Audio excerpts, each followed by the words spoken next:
Alright, today I'm going to give you guys a detailed look, a revisiting video of this Mafex first figure. It is 001, Mafex from the Amazing Spider-Man.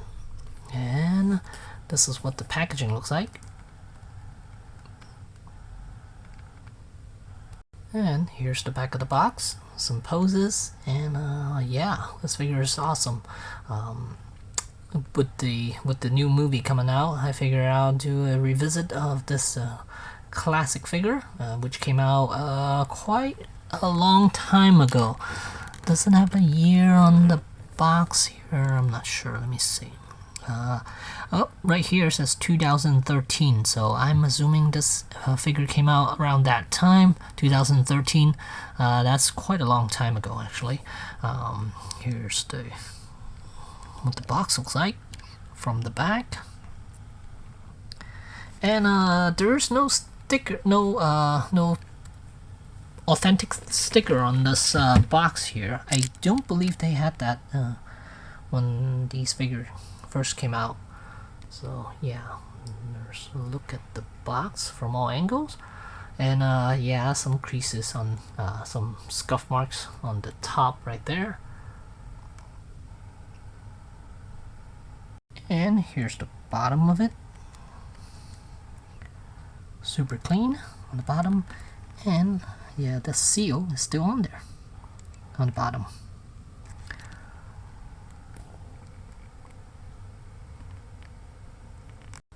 Alright, and here we have Spider-Man outside of packaging. And since this is a revisit, I want to show you guys a little more detail of what this figure looks like. More, yeah, just overall a better look at the figure, I guess. And here are a bunch of hands that this figure came with. Got web shooting hands, web crawling hands, then web holding hands, and a pair of relaxed hands, and a couple of web shooters right here, 3 to be exact. And that's about it as far as accessory. This figure doesn't come with much. And this is Mafex. Again, this is Mafex first figure from their line. And you can see the proportion wise, it's kind of terrible to what we're getting nowadays. You can see the hips are like really wide. The legs, they're okay. I think the body just somehow the proportion is a little bit off here. I'm not sure what exactly it is. Maybe the torso or the waist, it's a little too skinny. Yeah, but I do really like the helmet. I mean the mask and the yellow eyes. I really like that. A lot of people don't, but to me, I think that's very unique.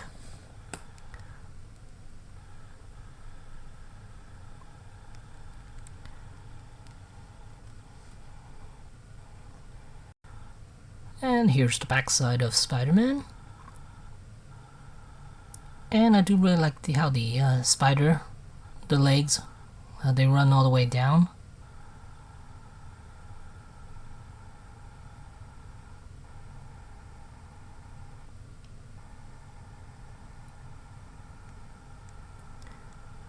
And you can see the pattern is actually raised. I mean, the webbing's raised, and then the pattern is kind of dots. There are imprints onto the sculpt itself. Alright, so let's take a look at the articulation for this guy. Well, I do really like those eyes. They're reflective yellow. They're really nice. And as far as articulation, head is on a ball joint, and then base on the neck, there's another ball joint, so he could raise his head quite a bit. You can see here. And as for the chest, it is on a rubbery material. It looks like it's molded. It looks like there's interior structure, but it is molded out of a rubbery material. You could actually squeeze it. And then the shoulders, they're on a ball joint right there. And then there's a ball hinge joint where it attaches to the shoulder section and also attached to the body, and it could give you about that much of a range. And the bicep does have a swivel joint, double jointed elbows. It's pretty tight. Ooh, there's the web shooter right there, really nice. And then a ball hinge wrist joint. And same on the other arm. And as far as the chest, oops, sorry about that. Ooh, really good range. Look at that. You can do a crunch right there. That's just the chest section. Then you could arch back. Not as much though. Usually it's the other way around, but I like it this way more, where they could do crunch more than they could do arch. And then with the hips section, with the abdominal section, just a little bit of a movement. That's about it. So he could arch. I mean, he could do a crunch about that much. And then legs are on ball joints. And there is a swivel. No, actually, yeah, there is a swivel right here around the thigh section, but doesn't really work too well. And then so his legs could go way up. So about that. And knees, you could bend right there. And there's a ball hinge ankle and toes articulation. So posability wise, this figure is quite good for their first Mafex figure. Alright, here I got him in a pose, just getting ready to attack someone. As you can see, very good range of motion. And yeah, definitely dynamic poses can be achieved out of this figure. Really, really impressive for their first figure too. And this figure does have drop down legs. Right there, that's how far I could drop. So it gives you a lot of range out there. Look at that. You could raise his leg all the way up. So yeah. So he could definitely do those crazy dynamic Spider-Man poses. And there's not really a mushroom head for the wrist peg, so that's nice. So yeah, when you plug, there is a little bit of a ridge, a circular what do you call it? A rim around the peg system here.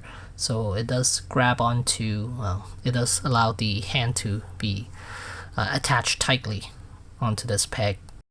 And here I got him in a kind of a Spider-Man pose, pretty nice. He's down on the ground, he just landed, and you can see he is looking straight. I really do like the head movement for this figure around the neck. You can see he could look up quite good. Not to the point where I wanted him to look, but it's good enough where he's almost looking straight, so that's good. I think this angle, no, this angle might be the best for this pose here. And here's a size comparison with Marvel Legends Tom Holland Spider-Man. As you can see, the Mafex is actually taller than Tom Holland Spider-Man.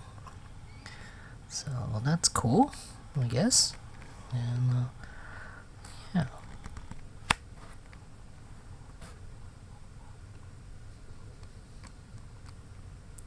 And articulation wise, it's definitely well, I wouldn't say it's definitely better than the Marvel Legends.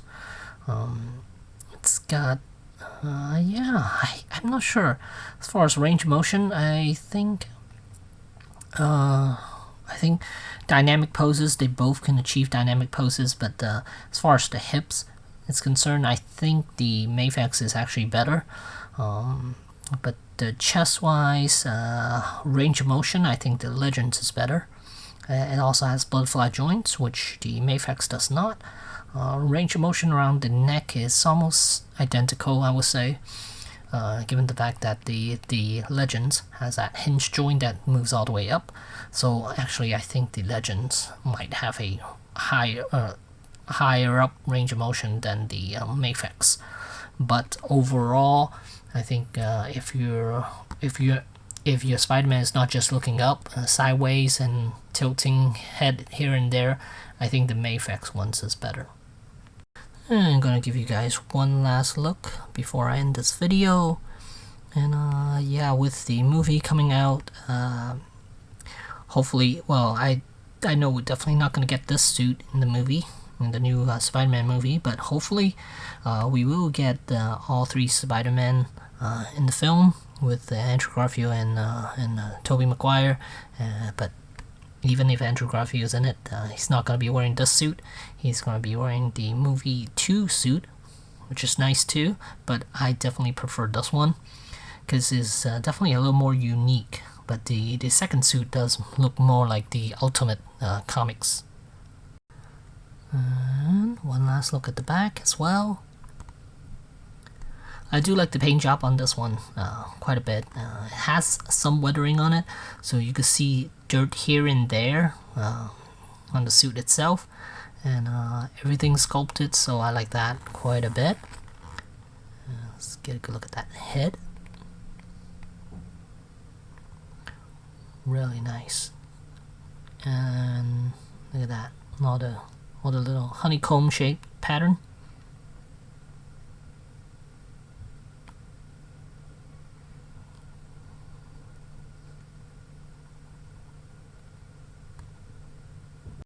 And here's another look at that web shooter.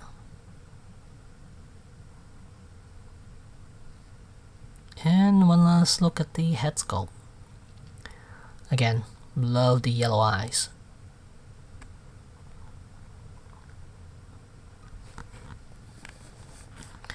So there you have it. There's my revisiting of Mafex's first figure. It is 001, Amazing Spider-Man from Amazing Spider-Man 1, and there you go. Thanks for watching.